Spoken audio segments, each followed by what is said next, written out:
Hello friends, welcome to A10 cinema officer on duty movie review. ఈ వీడియోని ఒక like చేసి కొత్తగా వచ్చిన వాళ్ళైతే మన ఛానల్ని సబ్స్క్రైబ్ చేసుకోండి ప్లీజ్.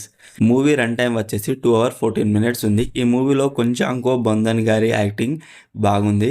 పోలీస్ ఆఫీసర్గా చాలా బాగా చేశారు. అండ్ మూవీలో బ్యాక్గ్రౌండ్ మ్యూజిక్ బాగుంది. తెలుగు డబ్బింగ్ ఓకే, పర్వాలేదు అనిపించింది.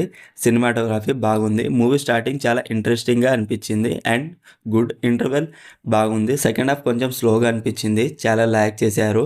ఇంట్రెస్టింగ్గా ఉండాల్సిన movie second half just okay అనిపించింది. స్టోరీ ఏంటంటే పోలీస్ ఆఫీసర్ అయిన హరి సస్పెండ్ అయిన తర్వాత మళ్ళీ డ్యూటీలో జాయిన్ అవుతాడు. ఆ రోజు ఒక బస్సులో ఒక గోల్డ్ చైన్ పోయిందని పోలీస్ స్టేషన్ కి కంప్లైంట్ ఇస్తారు. తర్వాత ఇన్వెస్టిగేషన్ స్టార్ట్ చేస్తారు. ఆ గోల్డ్ చైన్ కి అండ్ హరి పర్సనల్ లైఫ్ కి సంబంధం ఏంటిది అనేది మిగతా స్టోరీ. మూవీ ఫస్ట్ హాఫ్ అయితే బాగుంది, కానీ సెకండ్ హాఫ్ స్క్రీన్ ప్లే కొంచెం స్లోగా అనిపించింది. ఓవరాల్ మూవీ నాకైతే జస్ట్ ఓకే అనిపించింది. మీకు ఎలా అనిపించిందో కామెంట్ చేయండి. Streaming on Netflix. మరిన్ని మూవీ రివ్యూల కోసం మన ఛానల్ని సబ్స్క్రైబ్ చేసి బెల్ ఐకాన్ ఆన్లో పెట్టుకోండి. Thank you.